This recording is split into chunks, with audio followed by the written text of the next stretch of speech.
This week on The Perfect Scam.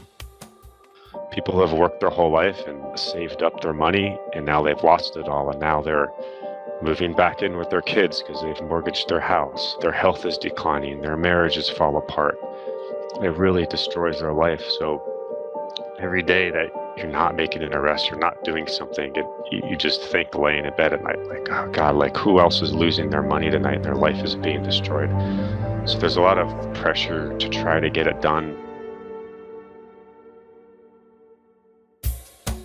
Welcome back to The Perfect Scam. I'm your host, Bob Sullivan. When we left our story, Dollars from Hell, we left Mary Marr, she of the $10,000 dinners, the $20,000 couches, the millions of dollars stolen from victims who thought they were buying tech stocks. She had slipped through the hands of law enforcement again and again. A red notice issued for her wasn't working, even though U.S. officials had managed to nab the number 2 in her operation when he tried to enter Bulgaria using that same red notice technique. They had good intel about where she was and that she was crossing borders where the red notice should have worked. But Mary, who was raised as the child of a father who also ran boiler rooms, well, she has an ace up her sleeve. Mary had joined this kind of elite organization. It's called the Sovereign Order of Malta. It's also called the Knights of Malta. That's Homeland Security Investigations agent Justin Deutsch. He's the one chasing Mary Marr. We met him in part 1 of this series. So, the Knights of Malta? This is a group that it does not own any territory, but they are recognized under international law from a lot of countries as being a sovereign entity. And they kind of provide like humanitarian assistance, supposedly. But since they have this sovereign entity status under international law, they are allowed to issue passports that are recognized by a lot of countries in Europe. Not by the United States, but a lot of different countries in Europe do recognize them. So what Mary had done is she had been recruited into this organization by another conspirator who we also later arrested, who was working with her. But he recruited her into this agency. She paid a fee of, I think it was $40,000, and they made her a dame meaning like the female version of a knight. They gave her that title, so she was Dame Mary Marr. Dame Mary Marr of the Knights of Malta, the wanted criminal being chased around the world by U.S. authorities.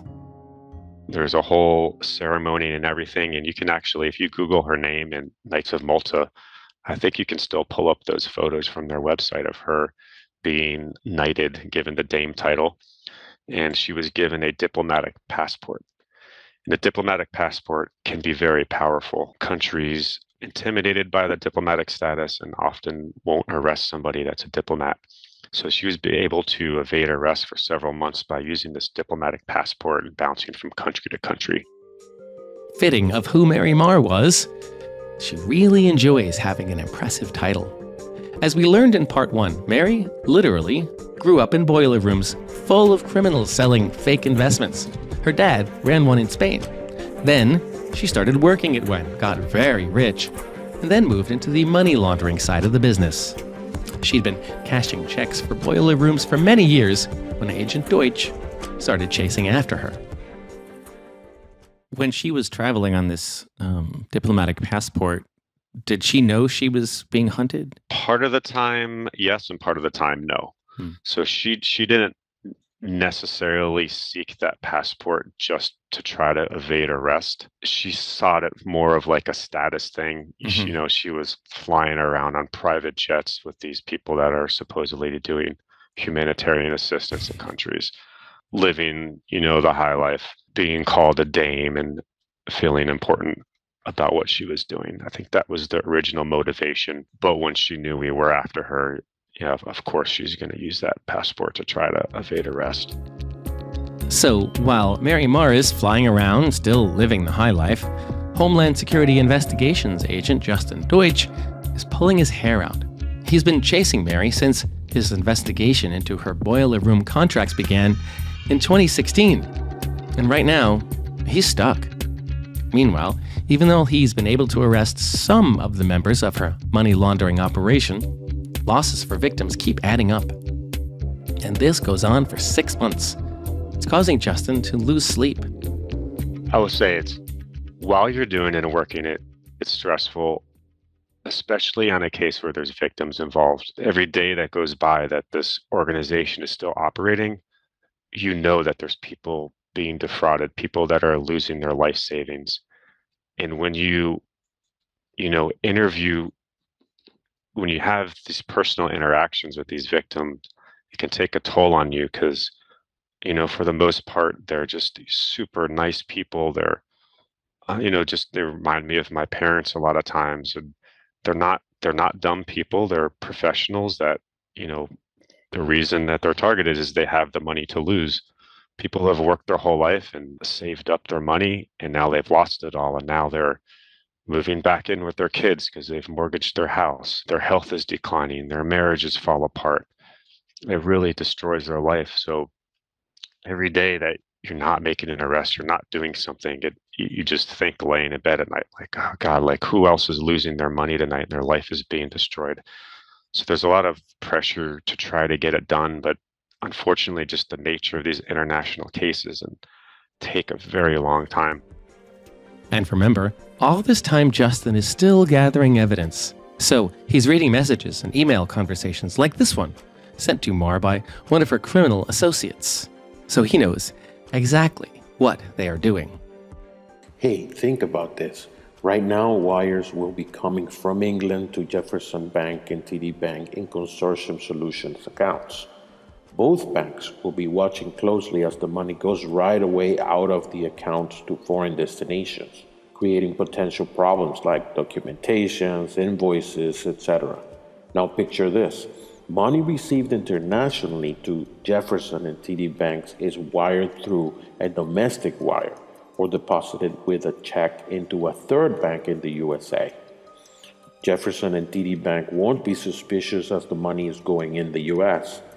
The third bank with a different business name will not be wiring the money offshore. The third bank may not be as suspicious as the money wired offshore originated in the USA. So he keeps gathering evidence, keeps losing sleep, until one day. But eventually we're able to use some intelligence tactics tied to her cell phone and figure out she was in Serbia. The Serbian authorities were great. They acted right away on our request. They used some technology to figure out where her phone was at, and I think was very fitting.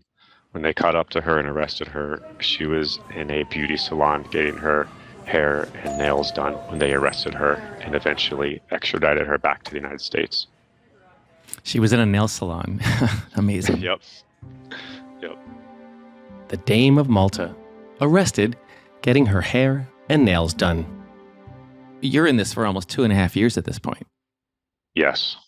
What does it feel like if after you've worked a case for 2.5 years when you finally get someone in custody? Explain that to people. So when you do actually take somebody down, it's very satisfying. It's also satisfying on another level because these type of crimes, unfortunately, a lot of people are not held accountable. They're very difficult investigations, especially the international ones. So these types of fraudsters, they get very cocky. They think they're the smartest person in the room. They think they're never going to get caught. They flaunt their money and their wealth. So it's satisfying knowing that they're going to see justice. But Mary Marr's arrest isn't the end. It's more like the end of the beginning. So now we've dismantled Mary's money laundering network.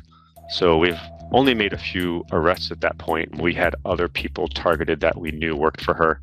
So we took kind of a two-step approach. Let's take down the other money launderers that were working for her, and then let's start working towards identifying and charging the people that Mary was laundering money for. So these are the people that are going to be in the call centers overseas. And that's the hardest part of this investigation, because they're using fake names, fake identities, fake everything. It can be difficult to identify these people. and to charge them. But that was our next course of action. And we had some success with that. Success with that, this time, takes Justin to Thailand. One of Mary's biggest clients, which is the term that she would use for who she laundered money for, one of her biggest clients was a man named Brooks Nesbitt. He's a Canadian guy. He was operating boiler rooms out of Thailand. She had been laundering money for him for years. And we were able to trace some of the financial transactions back to Thailand, and using our agents that work over there and the connections they have with local authorities, we're able to eventually trace some of the money to bank accounts in his name.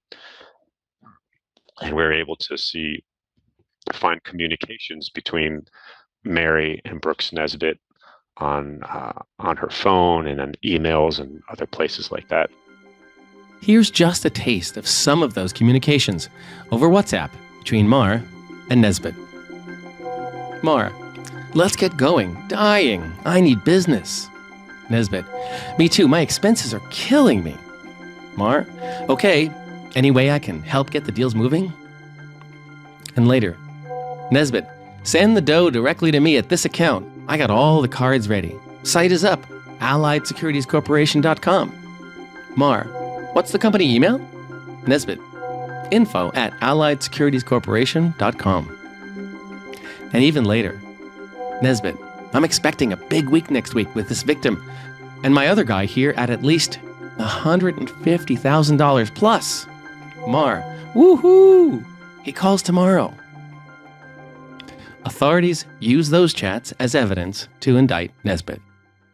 And Nesbitt was also an interesting story. He grew up in Canada, kind of similar to Mary. At a young age, he was recruited for a job overseas. He didn't quite know what it was, but it ended up being a boiler room job. And like Mary, he figured out quickly that it was something illegal, but he was making a lot of money and he was good at it.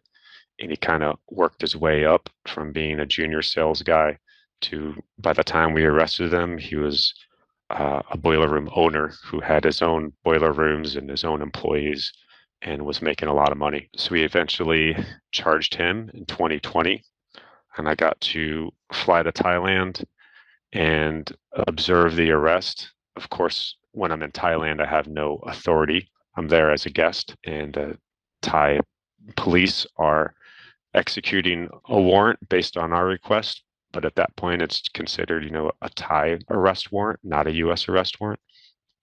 But they were nice enough to let me come along for the ride and observe him being arrested and the takedown and everything. So that was a really cool experience. But to really take down the entire network, they need Mary's help. At first, that's not in the cards. But so it took a while, but eventually she agreed to plead guilty and to cooperate. So the way that works is the lawyers work out all of the legal issues, and eventually she does what's called a proffer. So a proffer is they agree to tell the truth about all of their involvement. We agree to not charge them on further crimes based on what they say to us. So it kind of gives them protection about what they're going to tell us, as long as they're being truthful. And part of that proffer arrangement is also usually that they're going to be pleading guilty to what they're charged to. So she's sitting in prison. She's held until sentencing because she's a flight risk. So me and some other agents go and meet Mary for the first time and interview her. And she proved to be very open and straightforward with us. She was easy to talk to. She had a good memory, and a lot of things that she told us is how we were able to get enough evidence against some of the boiler room workers like Brooks Nesbitt in Thailand and the Jedlickies and Lane Gerstel in Panama. So we used some of what we told her to further our investigation. So you met her at a conference room in the jail? I mean, how does that meeting work? Yeah, so it's, I always say, like, part of my job definitely involves going to different prisons and interviewing people. And after going through that kind of experience, I definitely do not ever want to end up in prison. It's it's creepy to me, claustrophobic, and not anywhere I want to spend any length of time. Just interviewing somebody for a few hours in there, and I'm ready to get out. But it's a very humbling experience for them, right? Especially Mary. This is somebody who is a charismatic person who really cares about their looks and had all of the plastic surgeries and makeup and beauty, everything that you can do. And then now, we meet her and she's in, a bright orange uniform, handcuffed, walking around, being given a plate of prison food. So it's very humbling for them. Definitely puts them in a different state of mind. I know this is an odd question, but I mean, was she likable when you talked to her? Yes, Mary is a very likable, charismatic person. And, I always thought, and this is the case with a lot of people involved in these type of scams, that if they would apply their work ethic and intelligence to a legitimate business, that they would have been very successful. Hmm. But I think just the draw of this easy and quick money, the greed, is what gets them. With all the leads and evidence investigators get from a now cooperative Mary Marr, the investigation moves swiftly. And then from there, we worked on another group of overseas targets that were operating in Panama, and kind of similar methods. We were able to identify a husband and wife duo, Tracy and Jeff Jedlicki. They lived in South Florida and operated boiler room in Panama. So Jeff Jedlicki was overseas in Panama, being a sales agent and helping to run the office. His wife Tracy stayed at home and helped with administrative functions, recruiting people to go over there, doing some calls for them and some other duties. And another business partner they worked with, we ended up charging him as well. So in 2021, we arrested 3 more people that were boiler room workers. And this all leads to a series of convictions. But at the end of the day, she pled guilty and was given 14 years in prison. Everybody in the case, except for one person, ended up pleading guilty. So at the end of the day, we ended up indicting and arresting 13 subjects. 12 pled guilty, 1 went to trial. Like I said, Mary received 14 years in prison. Michelle Chateau, 10 years. Brooks Nesbitt from Thailand got 10 years. Jeff Jedlicki, that was working out of Panama, he got 10 years. So there were some significant sentences. As far as assets go, we were able to seize 28 bank accounts. We were able to seize the Jedlicki's home in South Florida, which was sold in auction for over $1 million. Another subject's home in Atlanta. So this case is international and has now covered 4 continents by my count, if I'm getting that correctly. This is a very wide case. Yes. And also, I think I mentioned Richard Faithfull before. He's a UK citizen. So we worked with the UK authorities. We had him identified as a target. He had laundered a lot of money, but he's a UK citizen. He's in the UK. His bank accounts were in the UK. So what we did in that case is we took our evidence to the City of London Police and to the Financial Conduct Authority. The Financial Conduct Authority is kind of like the UK's version of the SEC. So we brought them our evidence and they said, hey, we'd like to investigate this and try to bring charges in our country against him. And we already had our hands full, so we were happy with that arrangement. And they ended up charging Richard Faithfull and arresting him. And I think they actually went to trial. He didn't plead guilty and he was found guilty. So the person in the UK was taken down. So yeah, it was definitely international. In the end, investigators say Mary's operation was responsible for stealing more than $14 million from victims. The final piece to wrap up is to try to return some of that money to victims. That's not so easy. We seized all of the personal possessions of Mary. That was kind of interesting. We were going through some documents after we arrested her and we noticed that she had paid a large sum of money to a moving company in South Florida. So we followed up on that lead, and it turned out that she had moved all of her personal effects from her house in Europe and was planning to move back to Florida. And it was kind of being held in that status for a few months. And that was when she was on the run. So her stuff was just sitting there. And then she got arrested. So we served a seizure warrant and we went down to this moving company in South Florida. And I was expecting there would be, like 1 or 2 containers filled of the stuff that she had brought from Europe. It turned out to be something like 25 or 30 containers full of all of her stuff.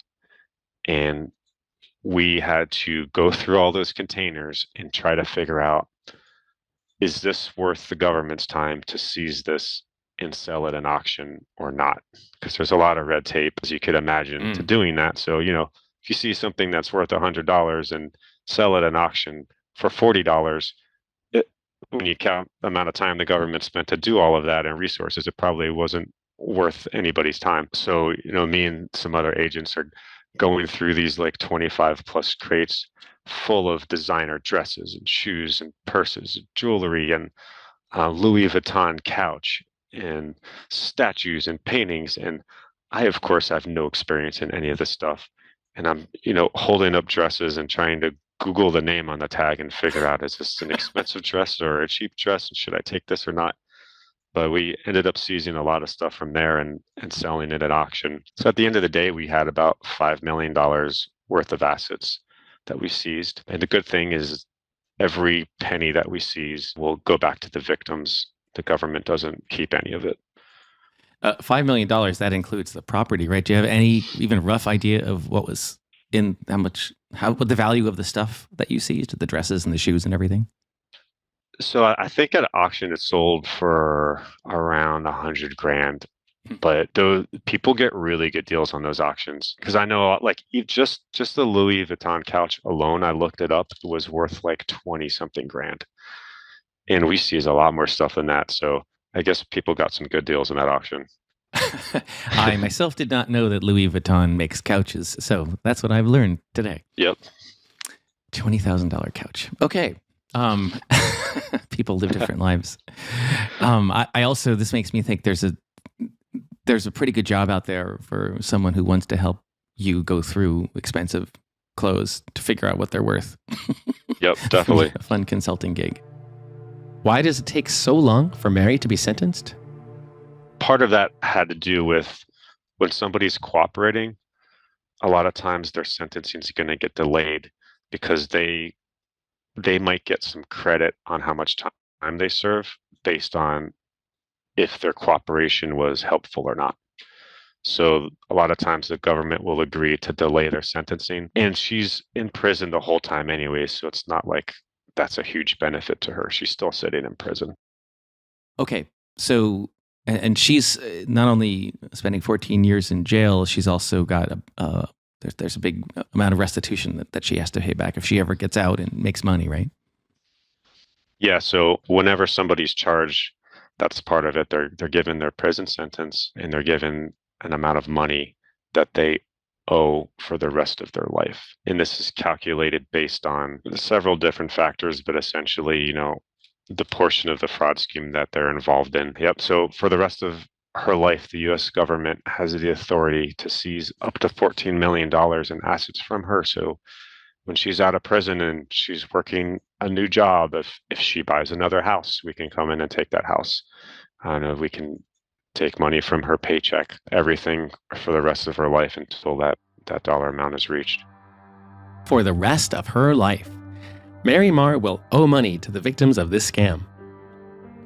This Dollars from Hell saga is intense and remarkable, and we have a bit of a postscript coming from Justin in a moment. But we need you to know that boiler rooms selling fraudulent investments are not uncommon. FINRA, the Financial Industry Regulatory Authority, is the agency that sticks up for consumers in the investment world, and it has issued a series of alerts about various boiler room scams in the past. More recently, FINRA has warned consumers that boiler room tactics have been modernized recently. Criminals fake caller ID information so they appear to be coming from a real brokerage. And, as Mary Marr's team did, they set up fake websites to mimic real companies. FINRA offers up these 3 warning signs of a boiler room scam: an unsolicited pitch, a hard sell, and that pitch is coming from an unlicensed promoter. But to dive deeper into the signs that there's trouble, we've invited Andy Smith to talk with us about that. He's Executive Director of Financial Planning for Edelman Financial Engines. But of course, we had to begin by asking him about the Dollars from Hell case. It was unbelievable. So, you hear these stories, and when, from my chair, when I see these stories about boiler rooms, I think of the Giovanni Ribisi movie from the early 2000s, and, he's under the desk and, basically trying to push all of these just junk stocks on these people. But this is what they were doing, right? It's unbelievable what Mary and her cohorts there eventually did and absconded with. Andy has spent a bit of time trying to understand the criminal minds that pull off these thefts. So there's the psychological aspect of fraud in terms of doing it once, seeing if you can get away with it, and then it's kind of a decision tree, right? So, okay, I did it once. Do I want to do the same thing again, or do I want to kind of, stand on the accelerator a little bit more and see what more and more and more you can get away with? And as time goes on and you realize, look, gosh, you look around and nobody's tapping on your shoulder. Interpol, at least at that time, wasn't, knocking down any doors. Yeah, it's just at some point you realize that these people are looking in the mirror and they know that they're taking advantage of people. They know that they are stealing. They know what they are doing with those dollars, and the ability to kind of look at yourself and know that you're going to wake up the next morning and do that again is hard for me to fathom.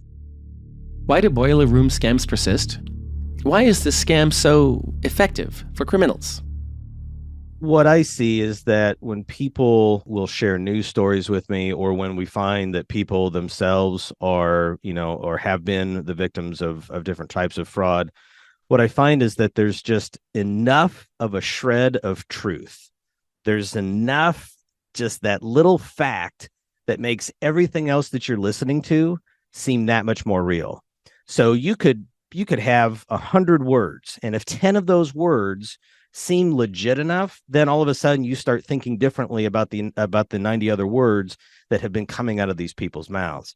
The other thing that we see is that depending upon the types of people that they've been calling, you think about who these people are on the other end. If you are alone, if you have nobody to talk to, if then all of a sudden there's this nice young man or nice young woman who's on the other end of the phone, who's talking with you, who's listening to you, who's asking you questions, who you may talk to 2 or 3 or 4 times, you're building this relationship, you're getting this kind of psychological and emotional and mental hit that you're just not getting anywhere else. So you have the mental and emotional aspect coupled with these little shreds of truth, these, 2 or 3 or 10 words that seem legitimate enough to make everything else fall into line.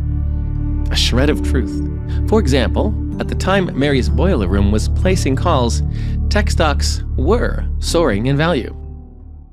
One of the things that I think is remarkable, and not just in this case, but in this case, is they made elaborate fake websites that even showed people balances and proved to them that they were making money, and so they were trying to drag people along a continuum where they would invest more and more. But the fact that these websites were so elaborate, I find that kind of remarkable. Well, it just goes to show you how willing they were to kind of create this kind of operational backdrop, kind of the mechanics, to lend those additional shreds of credibility to what they're trying to do.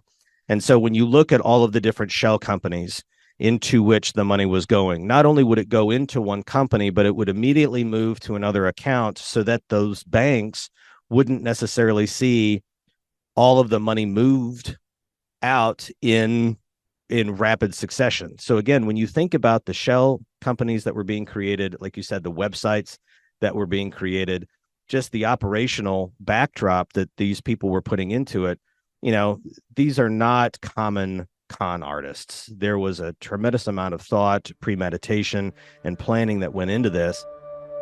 Andy wishes there were perhaps just a few more speed bumps in the way to prevent criminals from selling fake investments to victims.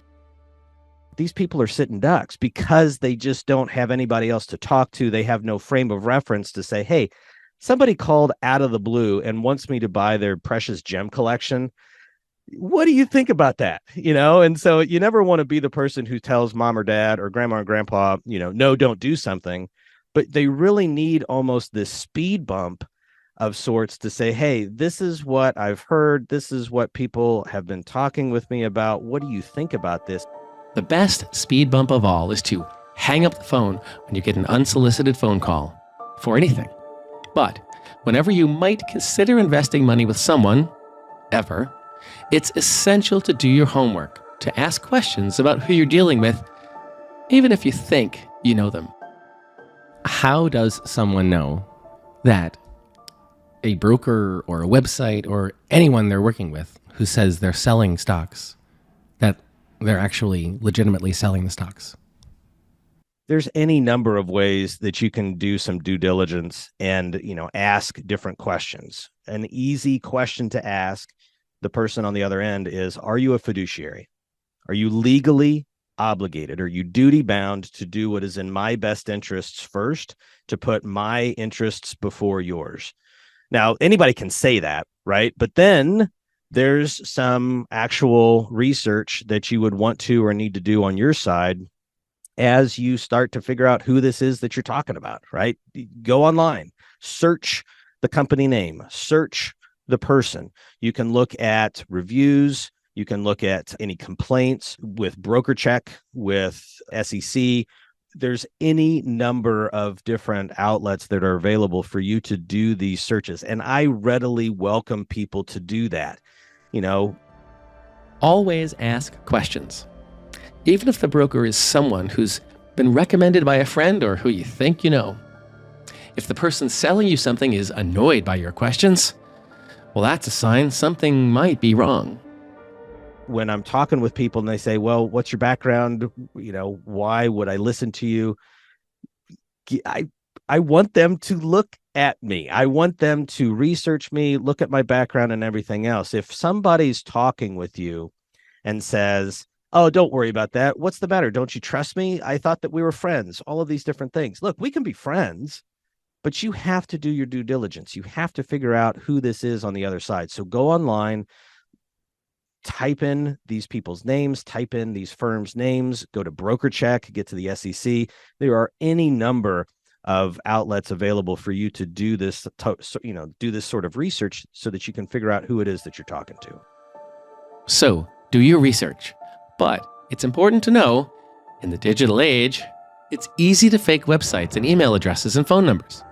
Remember, Mary Marr's band of criminals actually made fake regulator websites. So even some victims who tried to do their due diligence were led astray.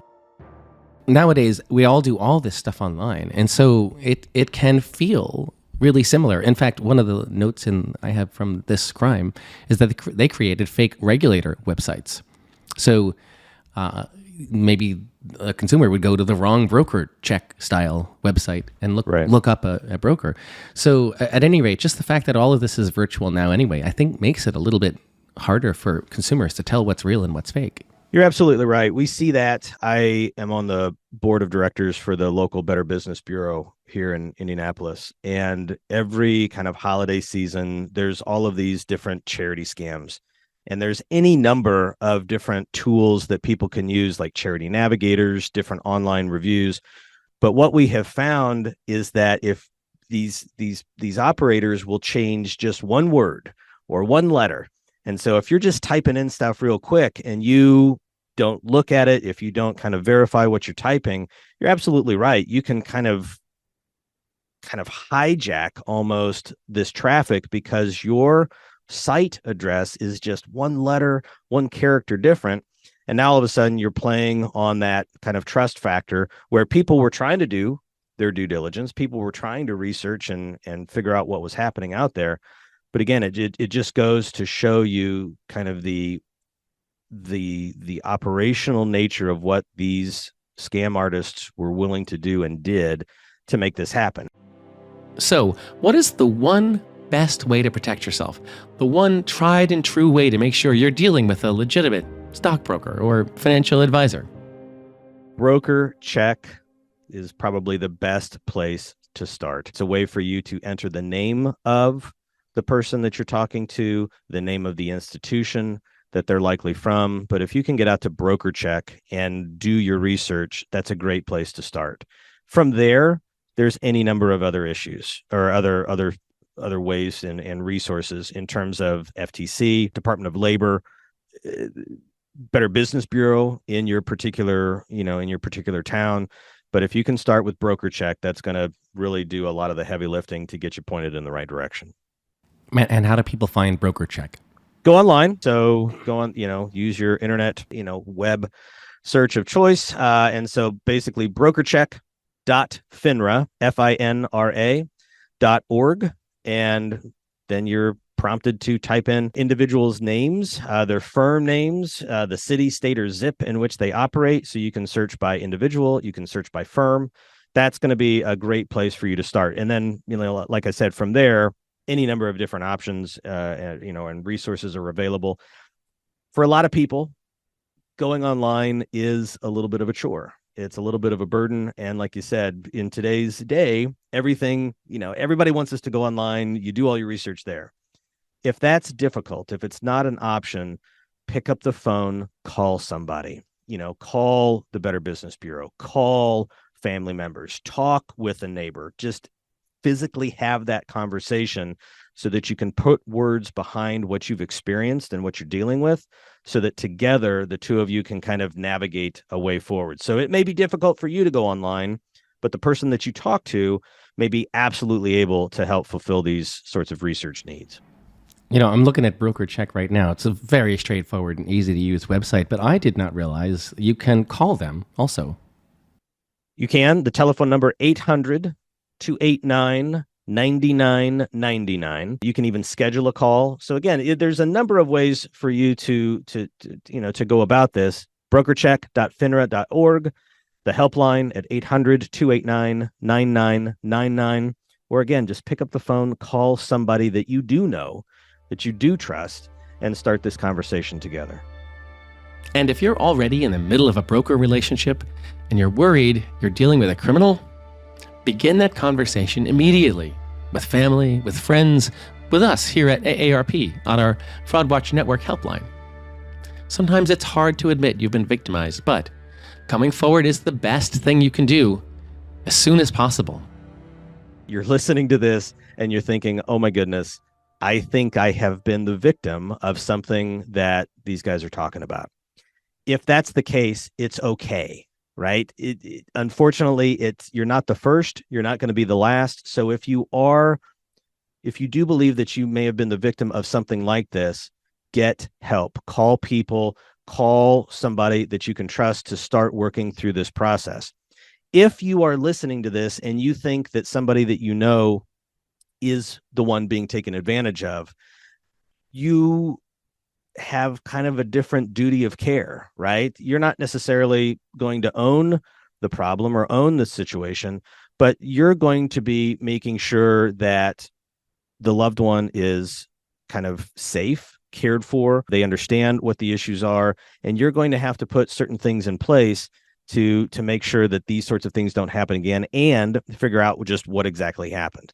So depending upon where you are in that spectrum, if you're the one going through it, it's okay. Get help. If you're the one who is helping somebody go through this, realize that there's a number of sources and a number of resources available for you to be able to help the family member or the loved one through this. I think that's really important advice. When you realize you're in the middle of these things, it can be very, very hard. But the sooner that you reach out, the sooner that you can start recovering. And we talk a lot on this podcast about the role that shame plays in victimization. Yeah, you're absolutely right. There's guilt and then there's shame. Shame prevents people from doing things that need to be done. And it's okay if you are the one that has been taken advantage of.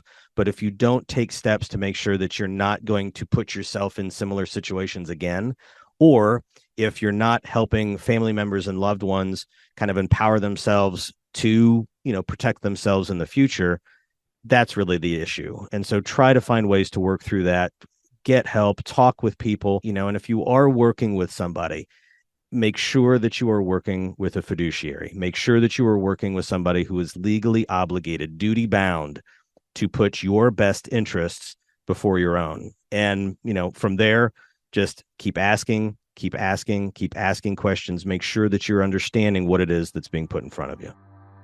Make sure you understand what's being put in front of you and ask for help from a trusted third party. That's always good advice.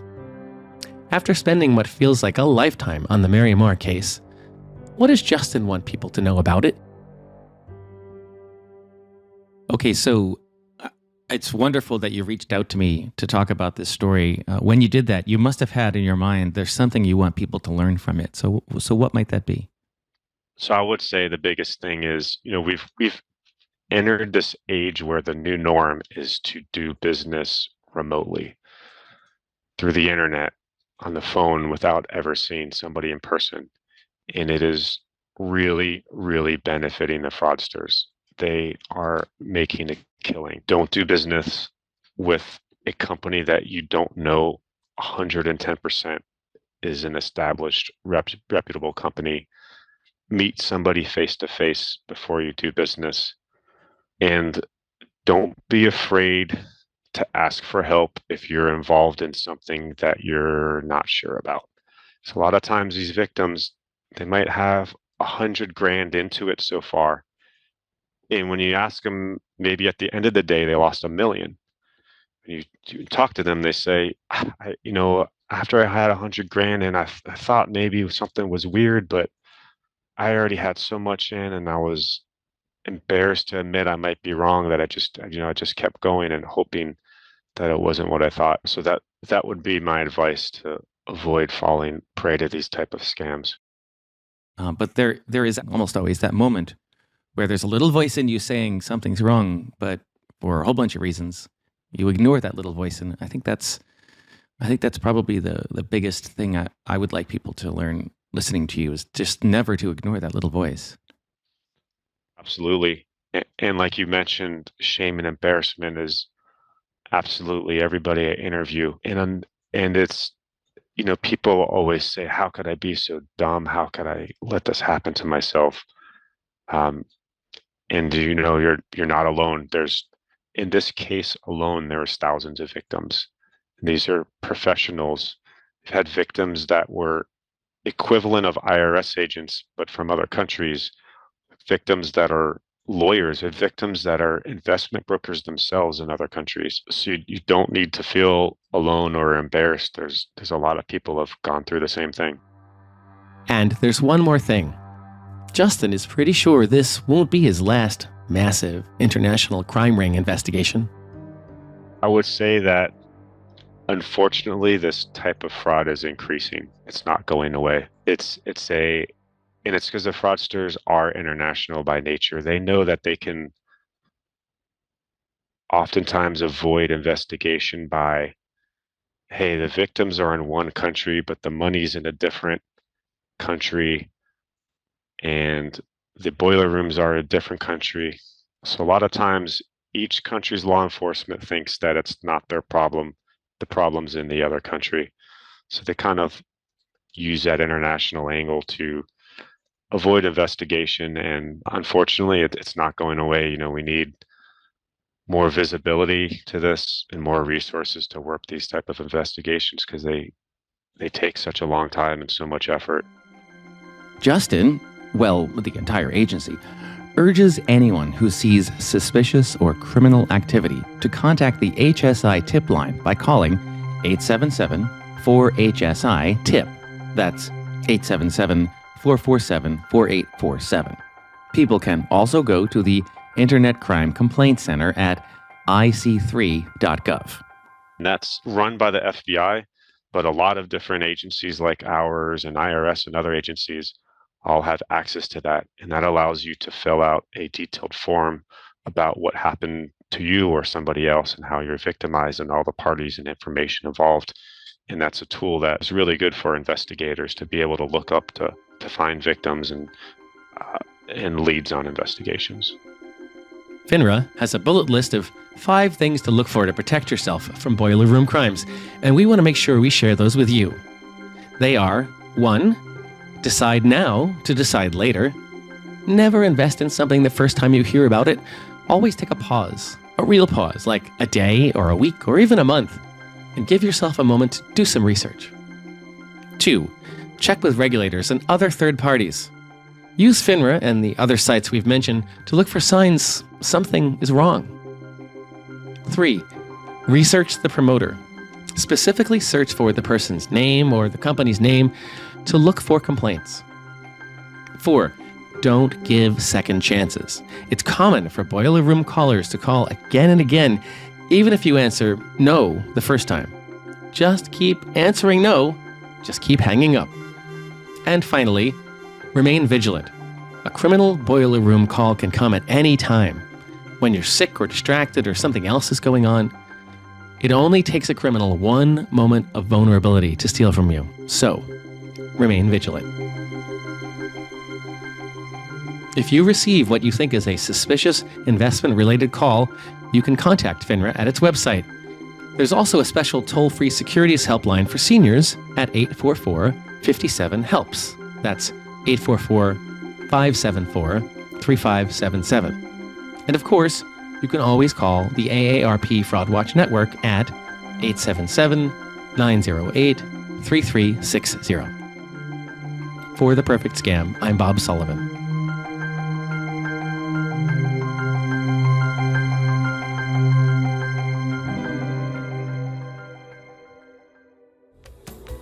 If you have been targeted by a scam or fraud, you are not alone. Call the AARP Fraud Watch Network helpline at 877-908-3360. Their trained fraud specialists can provide you with free support and guidance on what to do next. Our email address at The Perfect Scam is theperfectscampodcast@aarp.org, and we want to hear from you. If you've been the victim of a scam or you know someone who has, and you'd like us to tell their story, write to us or just send us some feedback. That address again is theperfectscampodcast@aarp.org. Thank you to our team of scam busters. Associate producer Annalie Embry, researcher Sarah Binney, executive producer Julie Getz, and our audio engineer and sound designer Julio Gonzalez. Be sure to find us on Apple Podcasts, Spotify, or wherever you listen to podcasts. For AARP's The Perfect Scam, I'm Bob Sullivan.